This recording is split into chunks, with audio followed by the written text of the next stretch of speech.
Good morning everybody, welcome back to the channel math वाला। Mission हर घर topper series में आज हम बात करने वाले हैं टाइप्स ऑफ फंक्शन की। लास्ट लेक्चर में हम लोगों ने पढ़ा था बेसिक ऑफ फंक्शन, डोमेन किसको बोलते हैं, कोडोमेन किसको बोलते हैं, रेंज के बारे में। Now these all lectures are very important for the CBSE examination which is to be held in February 2023। तो चलिए शुरू करते हैं टाइप्स ऑफ फंक्शन। तो सबसे पहले हमारे पास ये पता है कि अगर कोई दो सेट है, सपोज हमारे पास ये सेट ए है, ये सेट बी है। सेट ए में हमारे पास एलिमेंट है ए बी सी और इसमें एलिमेंट है 1 2 3। हम ये फंक्शन को डिफाइन कर रहे हैं ए से बी तक, यहाँ फंक्शन अपना एग्जिस्ट करता है। तो अब हम अगर हर एक एलिमेंट ए का, हर एक element of set A set B से अगर सिंगल कनेक्टेड है, मतलब एवरी इनपुट के लिए सिर्फ और सिर्फ एक आउटपुट आए। हम 1 इनपुट डाले तो ए का वैल्यू 1 आ गया, बी के लिए 2 है, सी के लिए 3 है, मतलब 1 इनपुट के लिए हमारे पास 1 आउटपुट है। 1 इनपुट के लिए हमारे पास 1 आउटपुट है, तो ऐसे फंक्शन को हम 1 1 फंक्शन बोलते हैं।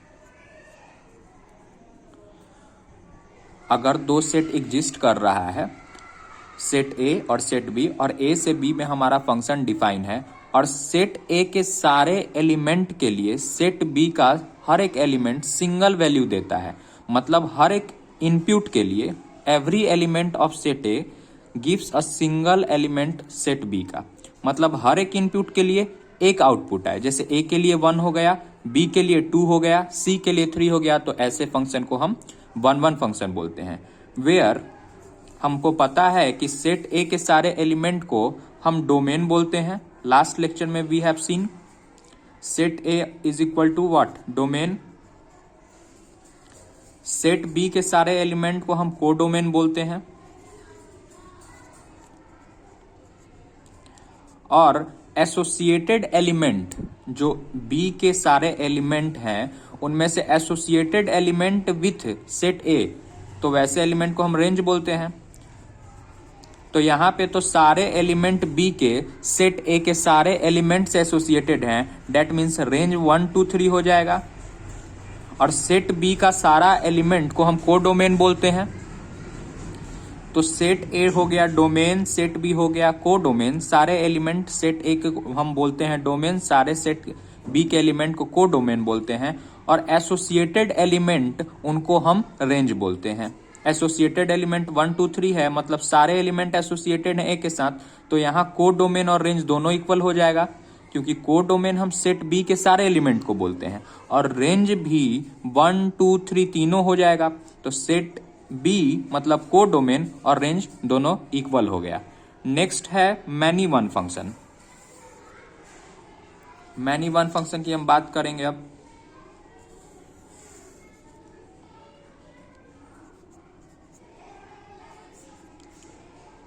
अगर सेट ए का सारा एलिमेंट के लिए सिर्फ और सिर्फ एक ही वैल्यू आ जाए, या फिर अगर हम बी भी लेते तो बी से भी कनेक्टेड कर सकते थे, तो मैनी इनपुट्स डाल रहे हैं, सेट ए का हम कोई भी एलिमेंट ले रहे हैं, उसके लिए हमारा सिर्फ और सिर्फ एक ही आउटपुट आ रहा है, इसका मतलब ये मैनी वन फंक्शन हो गया।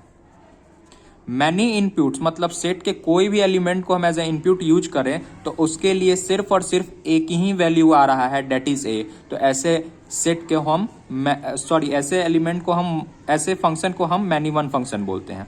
एक और एग्जांपल 1 2 3 है, ए बी सी है। तो अब हम देख सकते हैं कि अभी भी 2 इनपुट के लिए एक आउटपुट आ रहा है, मतलब मैनी इनपुट के लिए हमारा एक ही वैल्यू आ रहा है, डेट इज ए। तो मैनी इनपुट के लिए we get 1 value, that means कि ये मैनी वन फंक्शन है। यहां भी सेट ए के सारे एलिमेंट को हम डोमेन बोलते हैं, सेट बी के सारे एलिमेंट को कोडोमेन बोलते हैं, और एसोसिएटेड एलिमेंट को हम रेंज बोलते हैं। तो यहाँ तो एक ही एलिमेंट था, वो भी एसोसिएटेड है, मतलब यहाँ भी कोडोमेन और रेंज इक्वल हो गया। बट अगर हम इस सेट की बात करें तो ये सेट ए और ये सेट बी, तो यहाँ पे अपने डोमेन 1 2 3 हो गया, को डोमेन ए बी सी। लेकिन रेंज की अगर हम बात करें तो एसोसिएटेड एलिमेंट ही रेंज होता है, और यहाँ तो ए और बी के साथ ही एसोसिएशन है, सी के साथ कोई एसोसिएशन है ही नहीं। डेट मीन्स यहाँ रेंज ए बी हो जाएगा केवल। और अगर हम को डोमेन की बात करें तो all element of set B मतलब ए बी सी। और एग्जाम्पल करते हैं।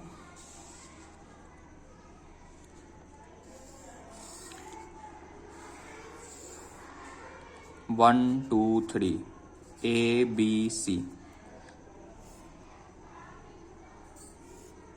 सिंगल एसोसिएशन है 1 का ए के साथ, 2 का बी के साथ और 3 का सी के साथ। और हम एक और ले लेते हैं डी। इसका मतलब कि हर एक इनपुट के लिए एक आउटपुट आ रहा है, मतलब 1 इनपुट तो 1 आउटपुट, मतलब ये 1 1 फंक्शन हो गया,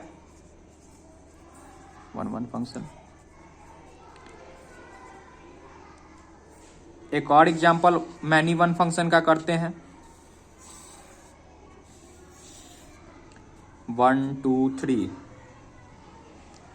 ए बी सी, और यहाँ पे 1 से 2 के लिए भी ए, 3 के लिए बी, मतलब एक इनपुट के लिए, 2 इनपुट के लिए एक आउटपुट आ रहा है, मतलब ये मैनी वन फंक्शन हो गया। तो बहुत सिंपल था समझना 1 1 फंक्शन और 1 2 मैनी वन फंक्शन में डिफरेंस, कि अगर एक इनपुट के लिए एक आउटपुट आ जाए वैसे फंक्शन को हम 1 1 फंक्शन बोलते हैं। मैनी वन फंक्शन वैसे फंक्शन को बोलते हैं कि मैनी इनपुट, मतलब 1 डाले, 2 डाले, 3 डाले, सबके लिए एक ही वैल्यू आ रहा है, तो ऐसे फंक्शन को हम मैनी वन फंक्शन बोलते हैं। मैनी इनपुट के लिए 1 आउटपुट आ जाए तो ऐसे फंक्शन को हम मैनी वन फंक्शन बोलते हैं। सिमिलरली यहां भी हम देख सकते हैं कि 1 2 के लिए एक ही वैल्यू है A, that means many one function के लिए, मैनी इनपुट के लिए 1 फंक्शन आ रहा है, 1 आउटपुट आ रहा है, तो ऐसे फंक्शन को हम मैनी वन फंक्शन बोलते हैं। यहां भी हम देख सकते हैं कि 1 2 3 है, तीनों सिंगल एसोसिएटेड है, मतलब एक इनपुट के लिए हमारा एक आउटपुट आ रहा है, तो ऐसे फंक्शन को हम 1 1 फंक्शन बोल दिए। फिर हम 1 2 3 है और यहाँ पे 2 इनपुट के लिए हमारा एक आउटपुट आ रहा है, तो ऐसे फंक्शन को हम मैनी वन फंक्शन बोल दिए। नाउ पहले केस में हम लोगों ने ये देखा कि जो एलिमेंट को डोमेन में है, सेट बी के सारे एलिमेंट को हम को डोमेन बोलते हैं। जो एलिमेंट सेट बी में है मतलब को डोमेन, वो रेंज के इक्वल है। सेट बी के सारे एलिमेंट को डोमेन और रेंज अपना इक्वल है, तो ऐसे फंक्शन को हम ऑनटू फंक्शन बोलते हैं। ऑनटू फंक्शन, ऑनटू फंक्शन क्या होता है, मतलब को डोमेन और रेंज, इफ को डोमेन और रेंज, अगर को डोमेन और रेंज इक्वल हो जाए, को डोमेन और रेंज दोनों इक्वल हो जाए, तो ऐसे फंक्शन को हम ऑनटू फंक्शन बोलते हैं। तो यहां पे हम ये चीज देख सकते हैं कि ए बी सी का तीनों के लिए एक इनपुट डाले तो एक आउटपुट हो गया, मतलब ये 1 1 फंक्शन है। दूसरा पॉइंट हम ये भी देख सकते हैं कि जितने number of element set B में होते हैं उन सबको हम को डोमेन बोलते हैं, और जो सेट बी के सारे एलिमेंट सेट ए के सारे एलिमेंट से एसोसिएटेड होते हैं उनको हम रेंज बोलते हैं। तो 1 2 3 तीनों एसोसिएटेड है सेट ए के एलिमेंट से, मतलब ये तीनों रेंज होंगे। तो यहाँ को डोमेन और रेंज दोनों इक्वल हो गया, मतलब ऐसे फंक्शन को हम ऑनटू फंक्शन बोलते हैं। सो द टोटल, इस पूरे फंक्शन को की अगर हम बात करें तो ये 1 1 function as well as onto function होगा। तो ऑनटू फंक्शन में हमको ये ध्यान रखना है कि अगर को डोमेन और रेंज इक्वल हो जाए तो हम बोलते हैं इसको ऑनटू फंक्शन। सिंपल है, याद ऐसे भी रख सकते हैं कि सेट बी का सारा एलिमेंट एसोसिएटेड हो सेट ए के सारे एलिमेंट से, तो वैसे को हम ऑनटू फंक्शन बोलते हैं। सेकेंड पॉइंट में भी हम देख सकते हैं मैनी वन फंक्शन है। तो मैनी वन फंक्शन में सेट बी में सिर्फ और सिर्फ एक एलिमेंट है, मतलब को डोमेन सिर्फ और सिर्फ ए है, और ए जो है वो सारे एलिमेंट से एसोसिएटेड है सेट ए के, तो ये भी अपना ऑनटू फंक्शन हो गया। ऑनटू फंक्शन, यहां पे सेट बी को हम कोडोमेन बोलते हैं, सेट ए को हम डोमेन बोलते हैं। अब सेट बी में एक ही एलिमेंट है ए और वो एसोसिएटेड है सेट ए के एलिमेंट से, मतलब एसोसिएटेड एलिमेंट को ही तो हम रेंज बोलते हैं। तो यहां भी कोडोमेन और रेंज दोनों इक्वल हो गया, तो ऐसे फंक्शन को हम ऑन टू फंक्शन बोलते हैं। मतलब ये मैनी वन फंक्शन तो था ही, अब हम नए चीज को पढ़े सो इससे पता चल गया कि ये ऑन टू फंक्शन भी है। अब यहाँ पे हम देखते हैं तो ये मैनी वन फंक्शन है, क्योंकि 1 और 2 दो इनपुट के लिए सेम आउटपुट आ रहा है, 1 और 2 के लिए सेम आउटपुट आ रहा है। अब बात करते हैं हम यहाँ कोडोमेन की, तो सेट ए के सारे एलिमेंट को हम डोमेन बोलते हैं, सेट बी के सारे एलिमेंट को हम कोडोमेन बोल दिए, कोडोमेन। और कोडोमेन में अगर हम बात करें एलिमेंट्स की, तो ए बी सी 3 एलिमेंट हैं, A B C. Now set B में हमारे पास कोडोमेन में 3 एलिमेंट्स हैं, ए बी सी। अब हम रेंज की अगर बात करें तो हम रेंज में ओनली एसोसिएटेड एलिमेंट को ध्यान रखते हैं। तो ए बी सी में सिर्फ और सिर्फ ए और बी का एसोसिएशन हो रहा है, तो रेंज हमारा ए और बी हो गया। मतलब ये कि यहां कोडोमेन इक्वल नहीं हुआ रेंज के, codomain is not equal to range. That means कि ये हमारा ऑन टू फंक्शन नहीं होगा। ऑन टू फंक्शन के लिए ये स्टोरी था कि अगर domain codomain A B C अगर कोडोमेन रेंज के इक्वल हो जाए तो वैसे फंक्शन को हम बोलते हैं onto function. Onto function में अगर हमारा रेंज और कोडोमेन दोनों इक्वल हो जाए तो वैसे फंक्शन को हम ऑन टू फंक्शन बोलते हैं। लेकिन यहां पे हमारे सेट बी में कोडोमेन के सारे एलिमेंट ए बी सी हैं और रेंज जो है वो हमारा सिर्फ और सिर्फ ए और बी है, इन्हीं के साथ एसोसिएशन हो रहा है।